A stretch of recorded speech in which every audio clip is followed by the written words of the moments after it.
Kenya and Tanzania. The north of Kenya is one of the most remote environments on Earth. The land is formed out of the volcanic rock of Mount Marsabit and surrounded by the bare and salty Chalbi Desert. Very little vegetation can withstand the hostile environment, so the surroundings are desert, red rock, and little else. I was lacking energy from the sickness of Yabelo, but was still determined to get back on the bike. Nate cycled with me, and we passed the time by discussing the various sexual merits of our fellow riders.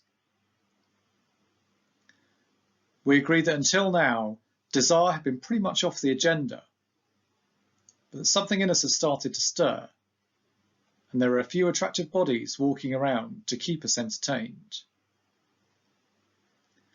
Before now, I said, I used to consider if a woman was attractive, had a good sense of humour, had an interesting job, liked visiting art galleries.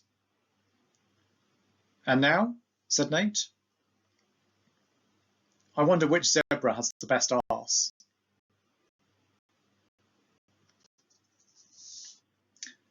The first settlement we reached was Marsabit.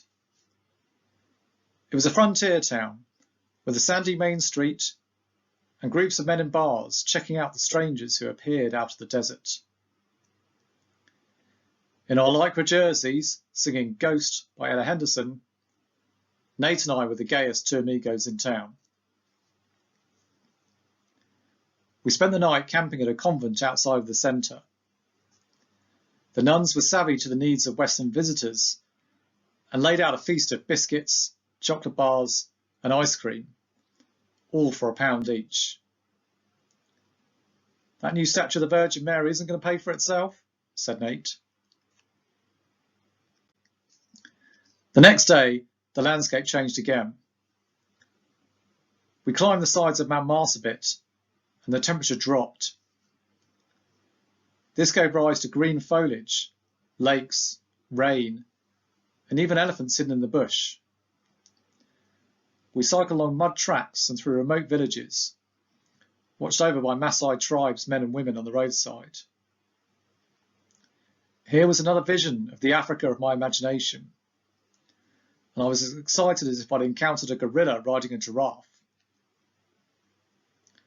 I asked one of the Maasai women if I could take a photo.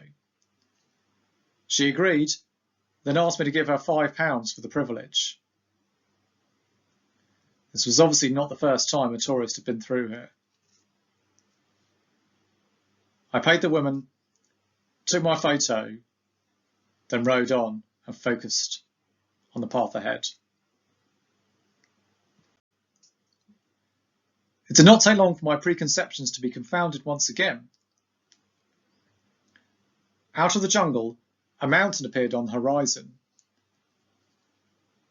It wasn't a sandstone stack like those in Ethiopia, rather a grand snowy peak like the Matterhorn or Mont Blanc. Here, situated in the middle of green farmlands, was Mount Kenya, the second largest mountain in Africa, rising alone with vast craggy peaks iced with snow. The Maasai gave it the name God's Throne, and its appearance was suitably deified. Nate and I stopped for a picnic lunch in the foothills of the mountain. We ate cheese sandwiches, drank local Tusker beer, and discussed plans for the forthcoming cross-dressing party at the equator. I've never dressed in drag before, I said. Any tips? Nate considered the tight turquoise blue dress that I picked up from a local market. Don't forget to cross your legs when you're sitting down. We descended from Mount Kenya and reached the equator. There wasn't much there, aside from a sign and a few shops selling tourist junk. We cycled on to our hotel campsite and then prepared for the cross-dressing party. Nate looked pretty attractive in a gold-fringed bolero top and tight faux leather pants, Well, I looked like Margaret Thatcher in my dress. Most of the other cyclists joined the fun, and we spent the evening downing beers and throwing shapes to Lady Gaga and Taylor Swift. Late at night, Nate and I retired to the campsite, lay down together, and looked up at the stars. The moon was directly above and was surrounded by a circle of clouds. It was like the universe was spinning around us. Do the clouds revolve like that because we're at the equator? I asked Nate. I think it's just because you're drunk, he said. I turned and looked at him. For a fleeting moment, I felt something more than simply friendship. He lay back and looked up at the stars and didn't look back at me. I stood up and then walked back to my tent. The next day, we began a long, flat slog towards Nairobi. The landscape became urbanised, with bizarre old colonial towns, tea shops, public schools, out-of-town slums, and vast retail estates. Cycling became more precarious by the mile. I've been warned of many dangers in Kenya. Al-Shabaab terrorists, AK-47 wielding bandits, lions and leopards. But as with most places in the world, the number one danger to cyclists were cars. Cycling along the main highway into Nairobi was a constant game of Russian roulette, with cars having to drive on the other side of the road and head straight at you whenever it took their fancy. I went to take a photo of one such incident, stupidly, and managed to lose control and crash off the side of the road at high speed. I fell onto my side and lacerated my elbow. It bled a lot. Nate was on hand and formed a makeshift bandage, and more importantly, after a little straightening out, the Duchess was okay to continue riding. At lunch, our nurse Jodie gave the cut a clean, applied a strong plaster, and gave me the okay to keep going, on the proviso I had stitches at camp. Only in Africa. In Nairobi, we camped in a field next to a shopping mall, and as luck would have it, there was a private hospital on top of it. The mall was a place for white people to do their shopping outside of the dangers of the city, and as such, even healthcare was provided. The nurse gave me some stitches, wrapped my arm up in a plaster, and prescribed me a week's worth of antibiotics. My bill was in American dollars, rather than the local currency. After this, I took a quick afternoon to explore the city, but compared to Addis, it felt much more westernised, with office blocks, fast food restaurants, traffic jams, and some vast shanty towns. With Western money came Western inequality. Nate spent the time meeting local LGBT activists and discussed their lives under the Anti-Sodomy Act, a relic of the colonial era that still existed. Suddenly, the wound on my arm did not feel like much of a big deal. It was a relief to get back onto the Savannah Plains and on towards Tanzania. The road was quiet, and aside from the wound, my body was refreshed after the rest day. Mount Kilimanjaro hovered in the distance, its iconic cone peak enveloped in cloud, like a ghost on the horizon. Then a convoy of around 30 stretched Mercedes roared towards us, accompanied by police motorbikes and cars. It was the president heading to God knows where. We were forced off the road and could only stand and watch as they roared past. No one does presidential convoys quite like sub-Saharan Africa. The entrance to Tanzania was another moment out of the Africa textbook. Zebras grazed by the side of the road. Maasai farmers led cattle across the fields.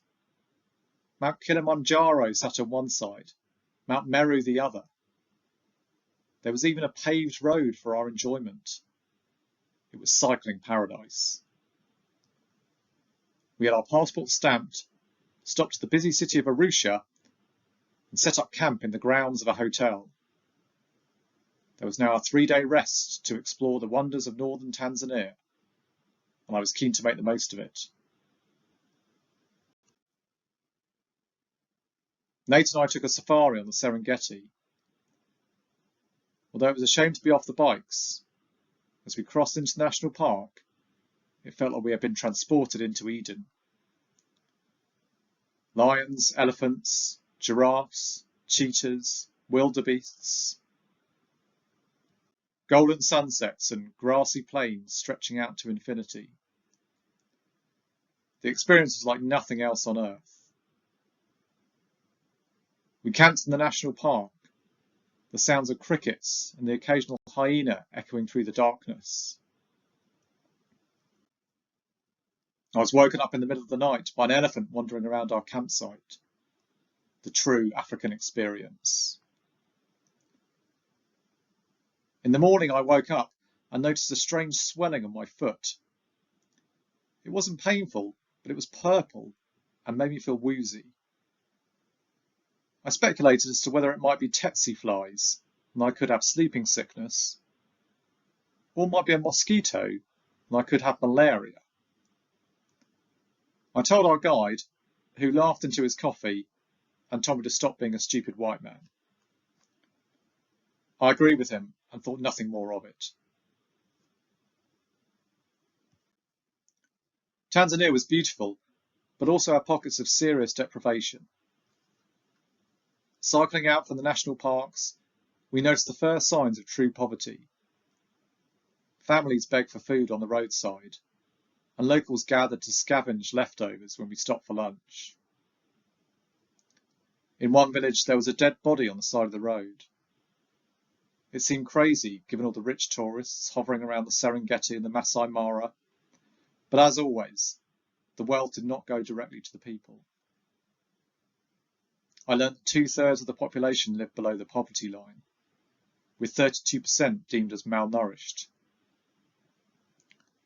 Tanzania was also where the AIDS problem in Africa really started, with over 20% of the population infected, and the number growing by the year. The paved road we were cycling on may have provided economic benefits, but it was also the cause of the spread of the disease throughout rural areas. I had no doubt it was the reason for the roadside corpse.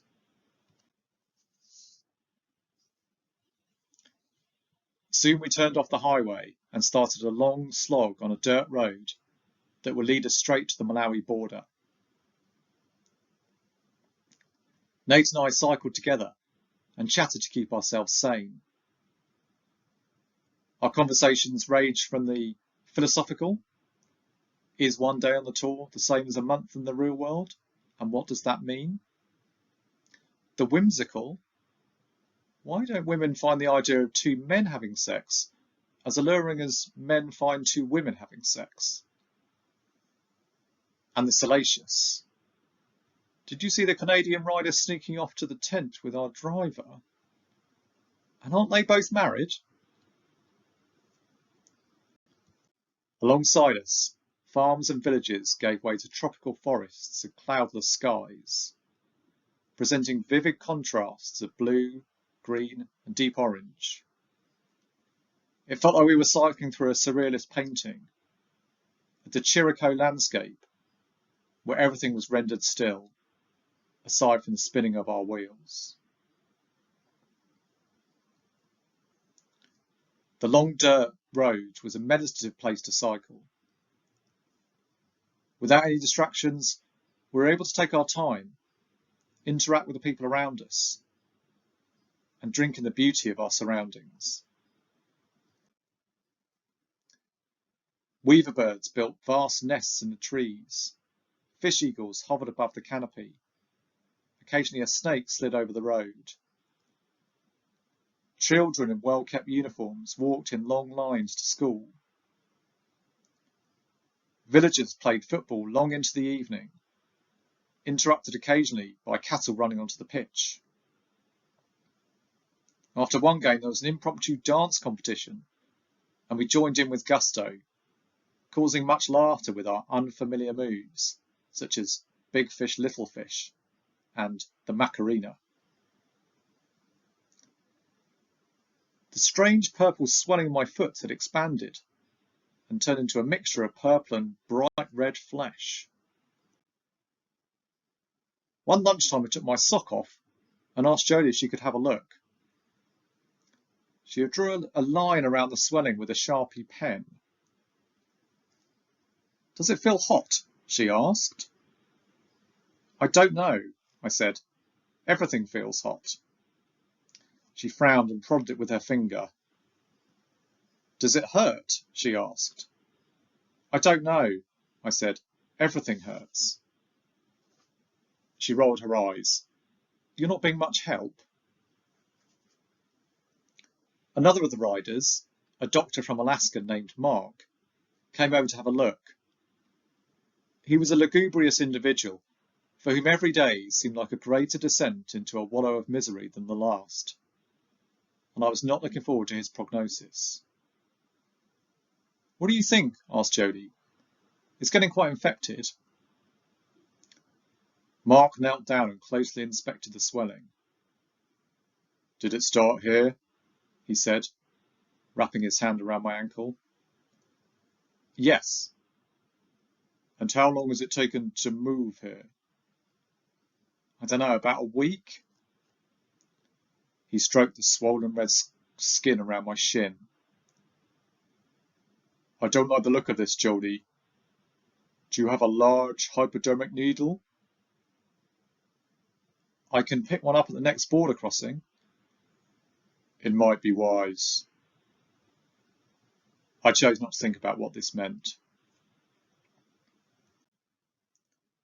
The dirt road ended, and we began a long climb out of the Great Rift Valley. On the way up a winding mountain road, we passed a vast quarry, manned by Chinese workers and machinery. Dug into the side of the mountain, it resembled a scene from a James Bond movie.